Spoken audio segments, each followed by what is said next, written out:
Olá a todos. Há muitos anos atrás, mais exatamente no século XV, um autor célebre, Thomas Kempis, escreveu um dos livros mais famosos na mística cristã, A Imitação de Cristo, e esta pequena sessão de hoje é um bocadinho inspirada por isso. De que maneira? Não tanto pensando apenas, digamos, em cristianismo, mas pensando na possibilidade que nós temos de procurar imitar o corpo, a mente, as ações, o espírito de um ou de vários dos melhores seres humanos que já por aqui andaram neste nosso planeta. Um deles podendo ser efetivamente o Cristo. Ora, antes disso, uma pequena consideração. A consciência humana, e a consciência em geral, talvez, é uma coisa extremamente plástica. É um pouco como a água. Pode fazer-se coincidir com as mais variadas formas. Ou seja, eu tenho uma consciência e essa consciência se calhar permanece, mas eu posso ter várias identidades. A minha identidade vai, aliás, mudando ao longo do tempo. A identidade que tenho hoje em dia é muito diferente da identidade que tinha quando criança. As coisas a que me ligava mais, que eram mais importantes para mim, que eu chamava eu, foram mudando.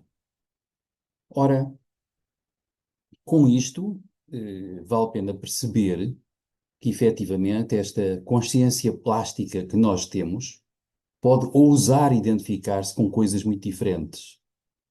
Pode ousar identificar-se com coisas novas, novas atitudes, novas percepções, novas ideias, novos estados interiores.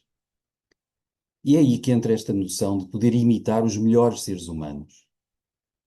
Todos nós temos, por vezes, esta experiência cotidiana de nos identificarmos com um clube, com um partido, com um país, com uma raça, com uma perspectiva, com um grupo social.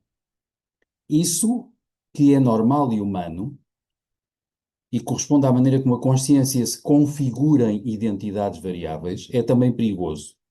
Faz com que muitas vezes, ao identificarmos com um grupo, nos separemos de outro grupo.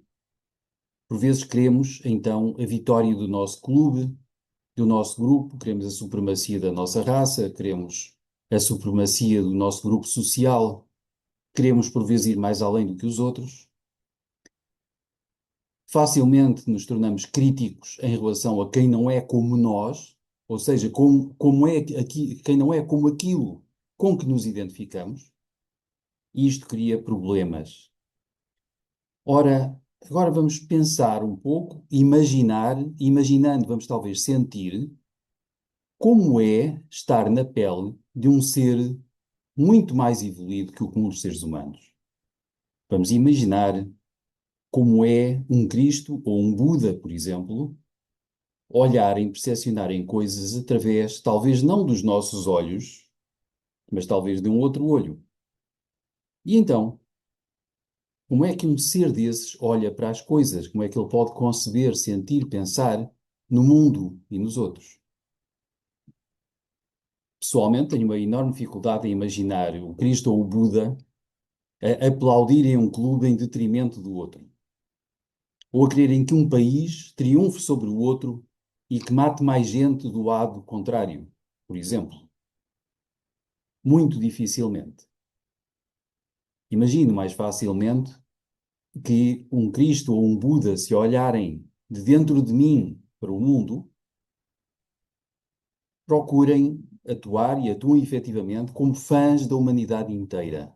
Talvez como fãs do planeta, talvez como fãs do cosmos. E de algum modo vão conceber, vão pensar, vão sentir, visualizar, escutar a partir de um interior que realmente se identifica com algo infinitamente maior. De certo modo, vão ter uma visão mais cósmica. E nesse caso, torna-se muito interessante procurarmos perceber e imaginar primeiro como é que um Cristo ou um Buda dentro de nós olharia para os acontecimentos do mundo, reagiria às coisas. Será que ele ia querer tomar partido? Se tomasse partido, qual seria o partido que ele iria tomar? Muitos religiosos pensam que, por exemplo, um Cristo, um Maomé, outra figura pesada na religião, está do lado deles, quer que eles triunfem sobre os outros, quer eventualmente que eles massacrem os outros, que eles sejam os que ganham e os que eventualmente têm o direito de fazer mal em nome de uma religião.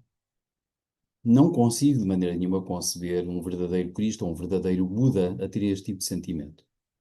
Se forem fãs da humanidade, se forem fãs do planeta, da natureza, serão provavelmente amigos de toda a gente.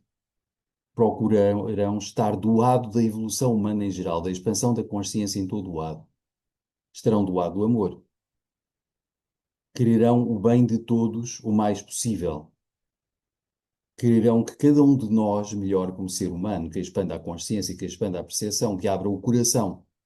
E então estes seres, ao olharem de dentro de nós para o mundo, irão provavelmente ser incapazes de tomar partidos no nosso sentido habitual, partidos parciais e egoístas, baseados numa visão curta, pequena, a curto prazo, e irão possivelmente também ter justamente uma visão ampla, mas também a longo prazo.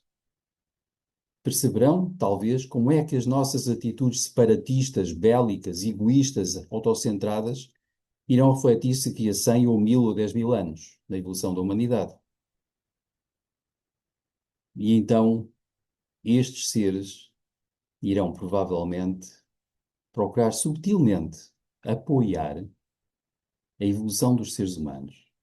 Apoiar, num certo sentido, aqueles seres humanos que se tornam mais abertos, mais amorosos, mais desinteressados e mais podem estar na sintonia com a marcha, vá lá, do cosmos, no nosso pequeno local terrestre. E talvez o sentimento deles, a visão deles, o modo de percepcionarem as sensações, o modo de estarem, se estiverem aqui no meio de nós, seja uma coisa muito diferente do que estamos habituados. Muitíssimo diferente. Sem partidos, sem avaliação no nosso sentido habitual, se calhar com amor coletivo, animando, apoiando a evolução humana no seu todo. Então imaginemos que eu olho para um conflito, como por exemplo está a acontecer na Ucrânia, ou como está a acontecer na faixa de Gaza e noutros lugares do planeta, mas quando olho já não sou bem eu que olho. Estou a querer imitar um pouco a visão de um Cristo ou de um Buda, de um grande ser. Como é que este grande ser olhará para estes conflitos? De certeza que não vai querer simplesmente que um Netanyahu, ou um Putin, ou um Zelensky, ou um Donald Trump, ou qualquer outro dos protagonistas deste nosso mundo moderno ganhem. Não vai querer ser do fã-clube de nenhum deles. Vai querer que a humanidade ganhe, vai querer que a paz ganhe. E vai perceber que há movimentações que não favorecem isto, muito provavelmente. Vai perceber que aumentar o armamento não favorece a paz. Vai perceber que separar-nos dos outros não favorece a paz também e não favorece a colaboração. Talvez vá perceber que cultivar a beleza e a arte e a harmonia estejam mais a favor da marcha da humanidade, da harmonização das coisas e de uma esperança de vida melhor para os humanos, do que dividirmos em clubes sectários e em tribos em guerra. É um pouco a minha percepção, claro. E o desafio que deixo para toda a gente é justamente este. Imitar grandes seres, em vez de imitar macacos pequenos, mesmo que eles estejam na política internacional. E é este o desafio. E por aqui fico, como sempre, se gostarem, comentem, partilhem, subscrevam o canal, divulguem, estas coisas todas. E até breve.